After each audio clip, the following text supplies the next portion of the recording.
Hi guys, in the previous lesson we have learned all the important features used in data analysis.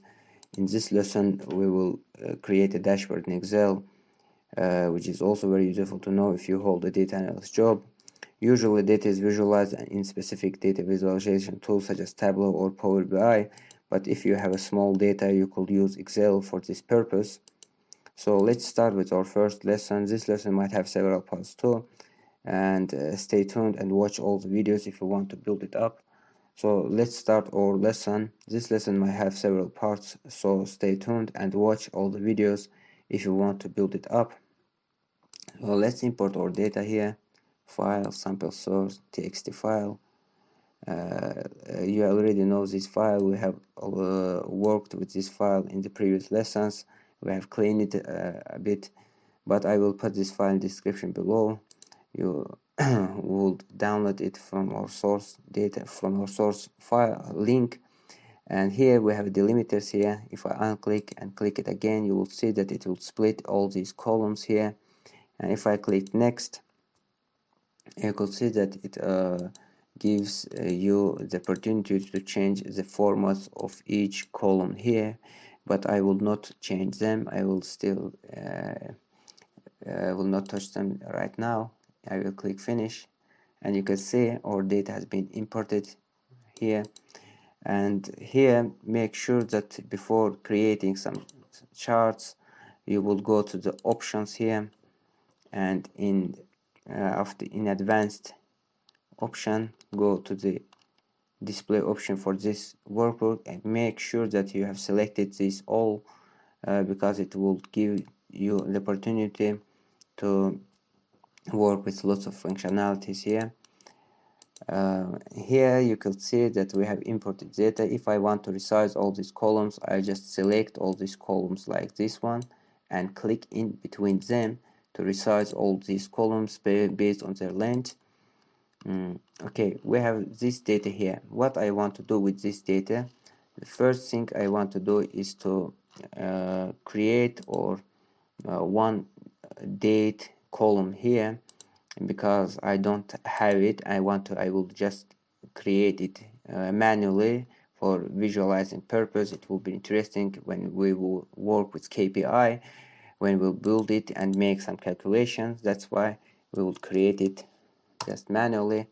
You will see I have created the date column. If I click Ctrl and down, it will take me to the bottom of this data, and we have 9,995 rows here. If I want to include 3 days, I will just split them in 3 parts from 3,000 approximately here. I will insert a blank row. Why do I insert a blank row? Because I want to make autofill function work here, and you will see it right now. Don't worry.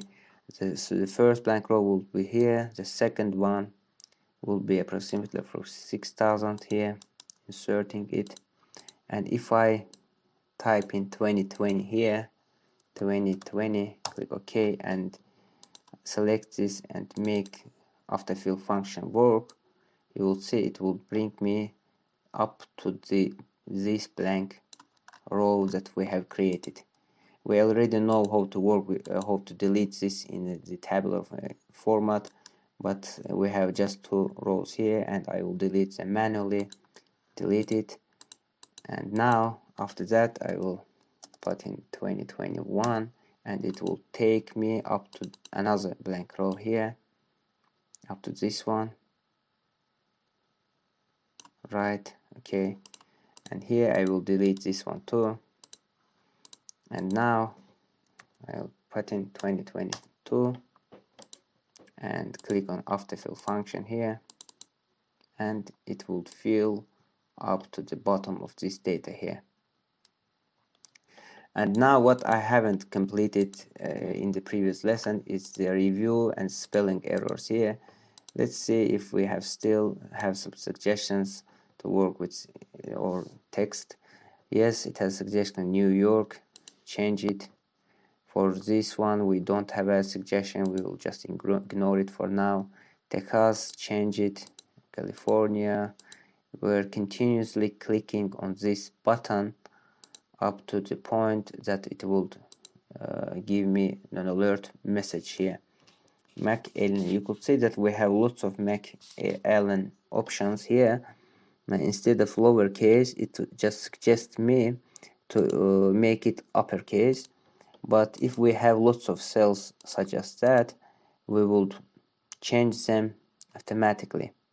Let's close it and click on Ctrl F and look for this word here. If I click find all, you could see that we have lots of rows with that contain this text, this data. If I click on replace, I will change it to this one. It has suggested me this name, and I will click on replace all. It will replace 19 rows here, and click X, and now I will just continue to work with spelling here to make some corrections if there are any change. Okay, changing it, yes, change it, ignoring ones. Those who have no suggestion, we are just ignoring it. And yes, spell check complete. You are good to go. It has completed all of our spelling errors here. And let's start with working pivot tables. Before starting with pivot tables, we should make sure that your table does not have any merged columns or blank rows, and your data source has a tabular format. If I click on home, I can make it as a table here and click OK. It will make my data as a table. You could see we have no blanks here, and it's a good point. And from here I will just click on any of this cell and click on insert, and here we have two types of pivot tables. We will create not this one but this one, pivot table, and choose where do you want to be pivot table placed. We want the new worksheet. It has selected all of our data here, and if I just click OK, it will create a new sheet here. If I drag it right, you could see that we have this field here, pivot table field, and this kind of icon here. We could see that we have a pivot table fields here and this picture in here.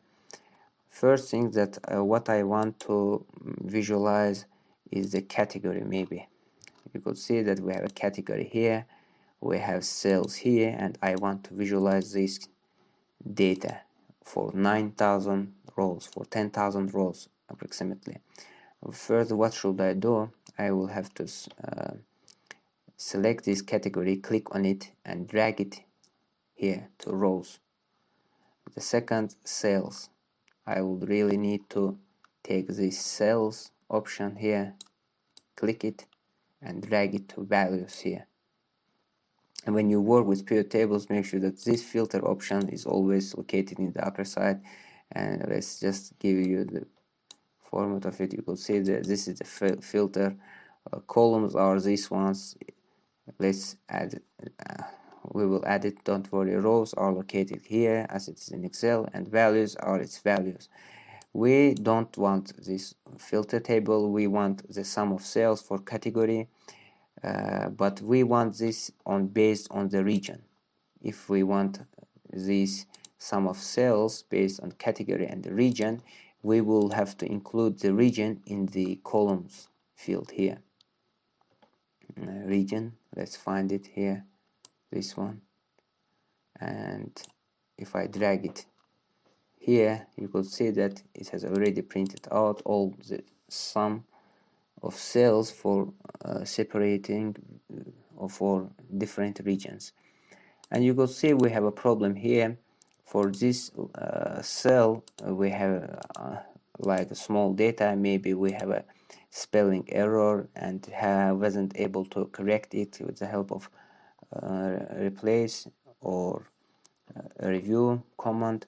Let's try copy it and try to replace it manually and get rid of this error. If I click on Ctrl F and instead of this type in that and find all, you will see that we have just one row of this data, and we already know that this is just the spelling errors, it's the office supplies.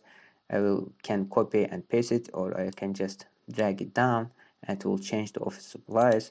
If I go back here and click on this pivot data, you will see that and refresh it from here, it disappeared here. And now I have a grand total. I want to remove these grand totals. Go to the pivot table design, and in grand totals I will put in off for rows and columns here, and I want this data to be the currency here, format to be currency, and get rid of all of these decimals here. And now I'm ready for visualizing it.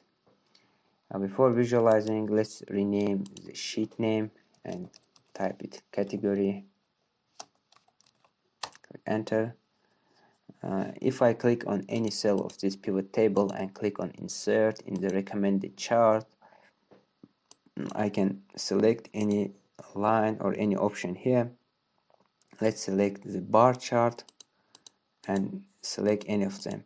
This one, let's take this one and click OK.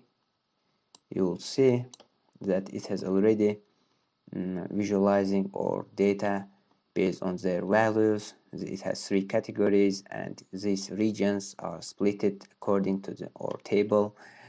Here I don't want to make these fields visible. How should I hide them? I can just right click on this icon and hide all fields buttons from here. And what I have to do more is to give some units to this axis. Do I need these labels? No, I don't need, because it has lots of this kind of label. What I mean, these ones, data labels. I don't need it right now because it has lots of bars, and that's why I don't want to include them. What I will do, I will just edit this one and give a unit and make it more specific in order to for simple use of it, for simple demonstrating it. Format, you could see in units field it has 100,000